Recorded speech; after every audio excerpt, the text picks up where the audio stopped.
औज़ुबिल्लाहिमिनश्शैतानिर्रजीम बिस्मिल्लाहिर्रहमानिर्रहीम। अस्सलामु अलैकुम वरहमतुल्लाहि वबरकातुहू। Viewers, I am Aamir Miraj and you are watching concept coaching. मैं आपको इंग्लिश सिखा रहा हूं और आज हमारा जो स्ट्रक्चर है वो है use of interrogative pronoun where. इससे पहले हम इंट्रोगेटिव प्रोनाउन सीख चुके हैं, तो आज हमने ये इंट्रोगेटिव प्रोनाउन सीखना है वेयर। इससे पहले हम हु, व्हाट, हाउ, ये सारे इंट्रोगेटिव प्रोनाउन हमने सीखे हैं। तो उन्हीं स्ट्रक्चर के ऊपर ये जो वेयर है यूज होगा एज इंट्रोगेटिव प्रोनाउन, यानी हमने वेयर को इस्तेमाल करना है तो इसके साथ हमने हेल्पिंग वर्ब लगाना है, साथ सब्जेक्ट लगाना है, फिर प्रिंसिपल वर्ब आएगा, फिर प्रिंसिपल वर्ब आएगा और उसके बाद ऑब्जेक्ट आएगा या प्रेडिकेट जो भी होगा वो हम इस्तेमाल करेंगे। वेयर को उर्दू में कहते हैं कहाँ, तो इसकी उर्दू में ट्रांसलेशन होती है कहाँ। तो आइए हम इसका स्ट्रक्चर सीखते हैं। तो सबसे पहला सेंटेंस है तुम कहाँ जा रहे हो, तो होगी English where are you going. Where are you going, तुम कहाँ जा रहे हो। साइन ऑफ इंट्रोगेशन डालेंगे एंड पर। अभी वेयर जो है ये चूंकि हमारा आज का स्ट्रक्चर है, इसको हम बोल्ड करते हैं और इसको हम ब्लू कर देते हैं। सो और ये जो आर जो है ये हमारा हेल्पिंग वर्ब है, तो इसको हम ग्रीन कर देते हैं और बोल्ड कर देते हैं। So where are you going, ये हमारा हो जाएगा तुम कहां जा रहे हो। अब नेक्स्ट है सेंटेंस हमारा तुम कहां से आ रहे हो। तुम कहां से आ रहे हो, तो हम कहेंगे where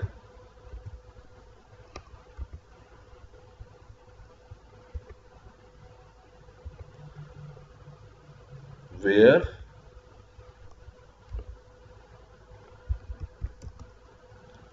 are you coming from. ये जो फ्रॉम है ये इंग्लिश का रूल है कि इसको अगर आप प्रेपोजिशन एंड पर आ जाए तो इसको फिक्रे के शुरू में लगा लें। तो आप इसको सेंटेंस के शुरू में लगाएं तो ये बेहतर स्ट्रक्चर होगा, और हम इसको भी शुरू में यूज करेंगे। तो आप इसको शुरू में लगा लें फ्रॉम को। तो फ्रॉम को यहां से खत्म करके हम सेंटेंस के शुरू में ले जाते हैं, तो ये हो जाएगा फ्रॉम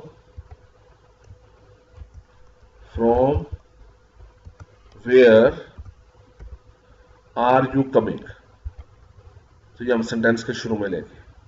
अब अगला सेंटेंस जो है तुम्हारा स्कूल कहाँ है, इसकी ट्रांसलेशन करते हैं। ये तो तुम्हारा स्कूल कहाँ है, इसकी ट्रांसलेशन होगी वेयर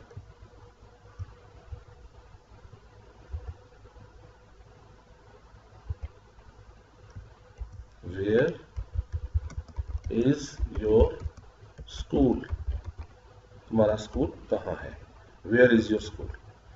वेयर को हम ब्लू कर देंगे,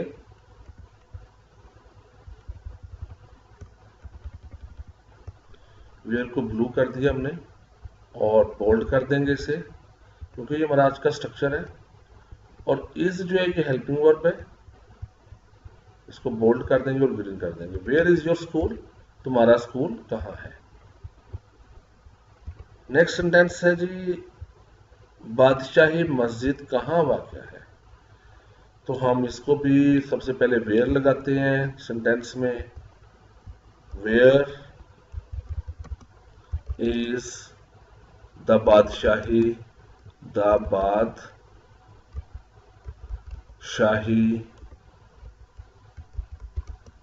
मस्जिद।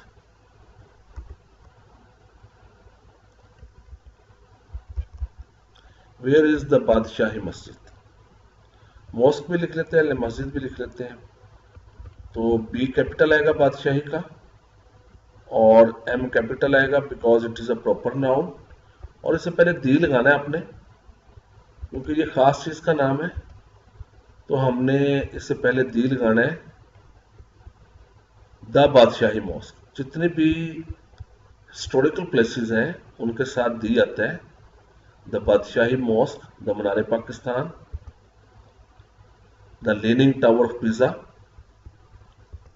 तो where is the Badshahi mosque? Situated भी कर सकते हैं। इंसानी दिल, अगर आप वाक्य है, अगर आप ये भी लिख देते हैं वेयर इज बादशाही मॉस्क, तो इसका मतलब बादशाही मस्जिद कहाँ है। इन बाद लोग इसके साथ सिचुएटेड भी लिख सकते हैं, तो आप लिख सकते हैं situated, situated sign of interrogation. तो नेक्स्ट हमारा सेंटेंस है इंसानी दिल कहाँ वाक़या है। तो इसको हम कर लेते हैं where is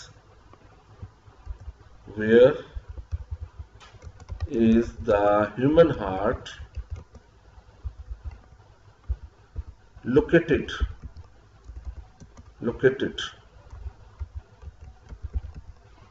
human heart located.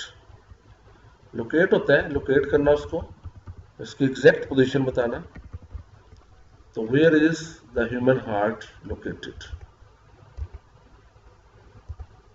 और इज जो है यहाँ हेल्पिंग वर्ब है, तो इसको bold and green.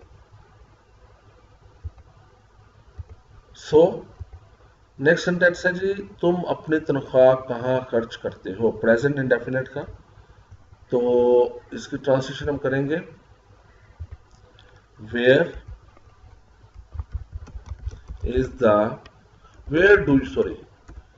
Do you spend, खर्च करना के स्पेंड, योर सैलरी।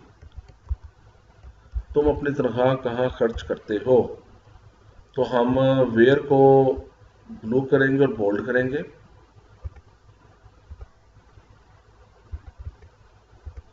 डू यहाँ हैप्पी वर्ब है, डू को हम ग्रीन कर देते हैं। Where do you spend your salary. Next sentence है जी, तुम मुझे छोड़कर तुम कहाँ जाओगे। तो सबसे पहले हम वेयर लगाते हैं। वेयर विल यू गो, ये फ्यूचर का where will you go by leaving me. तो where will you go by leaving me, where bolt and then blue and then will जो है ये ग्रीन हो जाएगा। अब ये जो लिविंग मैंने लिखा है ये बेसिकली जेरेंड है। जेरेंड का यूज हम ऑलरेडी कर चुके हैं, तो मैं इसलिए साथ साथ इसको हाईलाइट कर रहा हूं। दिस इज जेरेंड, क्योंकि बाय जो है डेट इज प्रेपोजिशन, तो बाय को मैं रेड कर देता हूं। तो जेरेंड के बाद, प्रेपोजिशन के बाद जो है वो जेरेंड इस्तेमाल होता है। तो by is a preposition, so will use gerund. Where will you go by leaving me. तो ये स्ट्रक्चर बड़ा आपको ये इतनी समझ होनी चाहिए कि जब प्रेपोजिशन आ जाए तो उसके बाद हम जेरेंड इस्तेमाल करते हैं। Where will you go by leaving me. तुम कहां के हो, तो इसकी ट्रांसलेशन करते हैं। तो इसी तरह चूंकि वेयर आर यू फ्रॉम, तो हम फ्रॉम जो वो पहले लगा देंगे। तो हम लिखेंगे from where are you, sign of interrogation. तो फ्रॉम वेयर जो है ये हमने एक्चुअली था वेयर आर यू फ्रॉम। तो हमने फ्रॉम जो है, जो रूल के मुताबिक मैंने बताया था, प्रेपोजिशन जो है वो पहले लगा देते हैं। इंट्रोगेटिव प्रोनाउन से पहले प्रेपोजिशन लगा देते हैं। तो फ्रॉम वेयर आर यू, और ये आर जो है ये यहां पर हेल्पिंग वर्ब है, इसको हम ग्रीन कर देते हैं। ओके, नेक्स्ट है जी, तुम इतना अरसा कहां रहे। तो वेयर हैव यू, इसमें हम सबसे पहले वेयर लगाएंगे। Where have you been since long? Where have you been since long? तो where हम बोल्ड करेंगे। ये हैव बीन का इस्तेमाल अगर आपने सेंटेंसेस सीखे, टेंसेस सॉरी सीखे, तो फिर आपको ये प्रेजेंट परफेक्ट कॉन्टिन्यूस का है, इसमें हम हैज बीन और हैव बीन का इस्तेमाल करते हैं। तो where have you been since long, तुम इतना सा कहाँ रहे। तो व्यूअर्स, ये हमारा स्ट्रक्चर था आज का, इसमें हमने वेयर का इस्तेमाल सीखा। होपफुली आपको ये समझ आ गया होगा। तो इंशाल्लाह नेक्स्ट इंट्रोगेटिव प्रोनाउन हम फिर सीखेंगे। तब तक के लिए इजाजत दीजिए। अल्लाह हाफिज। पाकिस्तान जिंदाबाद।